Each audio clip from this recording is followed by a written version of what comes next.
Hello guys, welcome to my channel, Pare Koy Vlog. Don't forget to subscribe, like, share, and comment. Ay, ito mga pare ko, maganda ang panahon, kaya naglakad-lakad ulit kami. Kita nyo naman ang aming sidewalk. Wala nang snow, makinis na. Wala na akong ma-deliver na parcel, naubos na. Ayan o, makinis na. Kita nyo naman, may araw. -1 lang ngayon, kaya kaayusan lang, katamtaman ang pakiramdam, hindi ka nakikinig yan, pero nakabonit pa rin, medyo may hangin eh. Wala nang gloves, kami lang sasaglit din sa kung saan kung kasama kayo, ayan lumabas eh, idala na naman bag, diba, kung saan na makakarte. Pag-ari lalabas kami, maglakad tayo. O maglalakad, kala kayo kung saan kami maglalakad. Nako, susuot sa pamilihan, may bit-bit palang bag. Tapos yung bag niya yung bit-bit, napakalit naman, sikip naman. Bibili siya uli ng bag, kaya sang katerba na ang bag sa bahay, ang dami. Pag-aanin kayong bag na yan, kung hindi na iibenta. Di ang daming bag doon, no, nakatago doon sa cabinet. Kaya minsan ginagawa ko, hindi niya alam, bibit-bit din akong bag. Pagdating doon sa bilihan, bit ka kumuha niya, may bayad yan. May bayad yan, akin, dala ko yan. Alam ko mangyayari. Kuha. Hanggang sa napuno na yung basket. Hindi kasya nalagyan. Di wala naman libreng nalagyan eh. Bibili ka. Magkano ga isa? Thanks. Mahal din. Pero matitibay naman. Kaya kahit na itago mo, walang problema. Lahat din yung bilihan, may bag. Bibilin mo. Nandito na kami sa Along Victoria, papuntang Dintalon. Yan, yung ilalim ng tuloy na yan, pagka tag-ulan o bumagyo, nako, binabaha yan. Lubog ang sasakyan ka, hindi makaalis. Kasi yung drainage niya ay isa. Yan, lubog niya sa ilalim yan. Alimit ka, pagka bumagyo ulit umulan, ma-i-vlog natin yan. Ilalim ng tuloy na yan. Yan, dito mismo. Malalim dyan ang tubig. Hindi makaalis ng sasakyan. Yung iba pinipilit kasi ala nila kaya ng sasakyan nila. Pagdating dyan sa gitna, wala na, namamatay na. Hindi kaya. Hindi naman nakadesign sa baha yung mga sasakyan dito. Hindi katulad dyan sa Pilipinas, nalutang.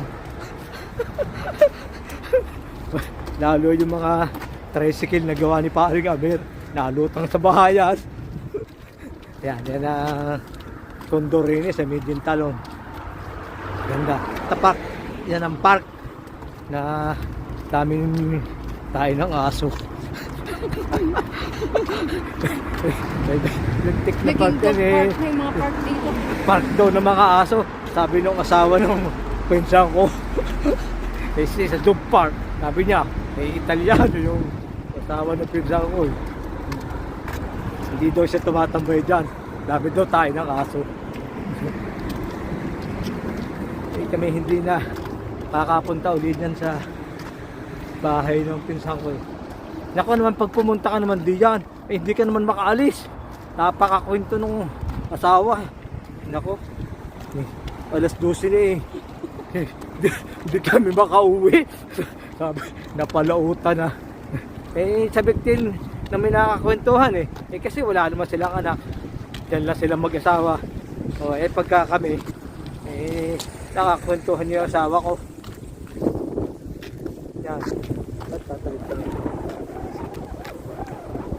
Yan na, bahaan naman ngayon pag ganitong tigling sa kuya, iniwan yung mga gulong.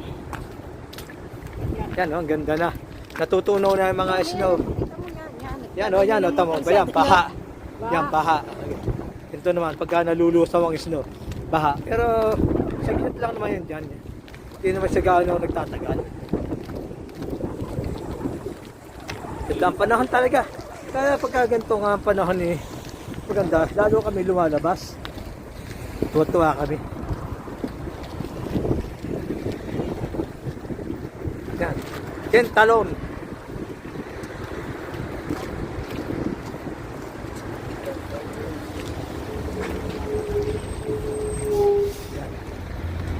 Yan ang gym, yung ginaliligo mga nagdi-gym. Yan ang taga-deliver na sulat.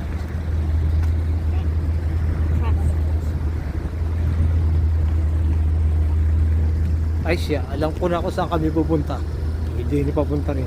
Ay, hindi ako nagpa-practice nung kasagsagan ng gymnastic. Hindi ako nag-practice. Yan, ang ginaya ko si si Yulo. Ang pangalan ba no? Carlo Yulo. Yan, kita niyo yung snow. Yan, itinambak. Pangit, oh, no? Marumi. Marumi yung snow, tinambak dyan.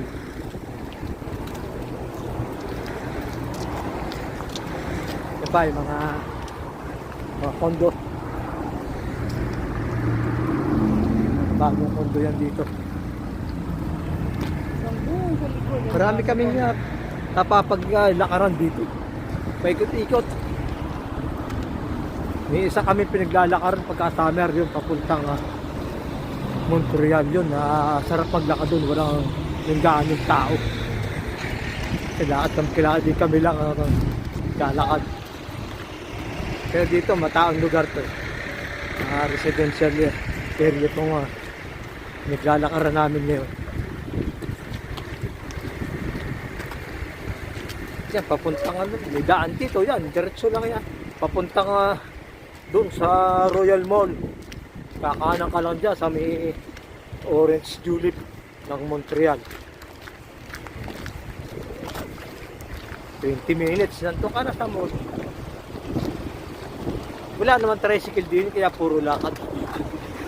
Kaya masama.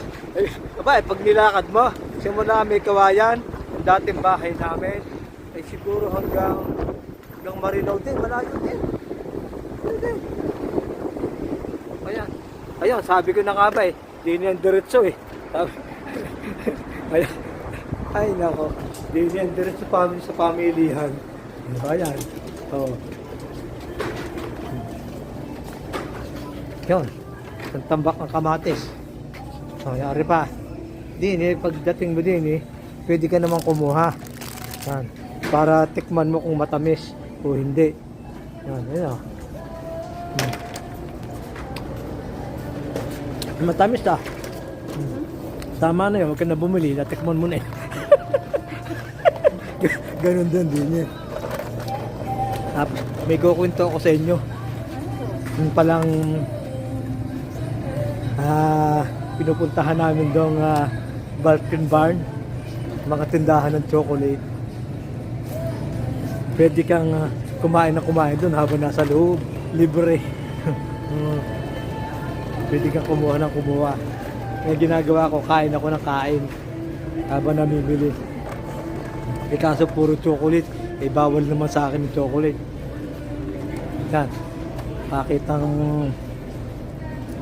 ng mangga ang asawa ko dyan. Yan. Matigas ba? Matigas? Malambot na. Malambot Malambot. Ang dami kamatis. Ay, mga pipino. Talong. Yan. Sili. Yan, mais. Yan, ano dito. Yan, ano to. Mga sagulayan. Seksyon. Yan. Yan, dito kami napasuot sa gulayan. Sa pamilihan din, sabi ko na kabay. Yan pa. Yan. Daming gulay dito, mga mura lang naman. Chinese store to, Chinese store. Ipaw. Yan. Dito kami namimili ng gulay.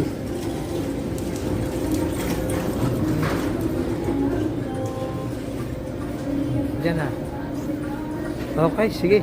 Hanggang dito na lamang mga pare ko. Samahan nyo akong muli sa aking susunod na panibagong video. Bye-bye!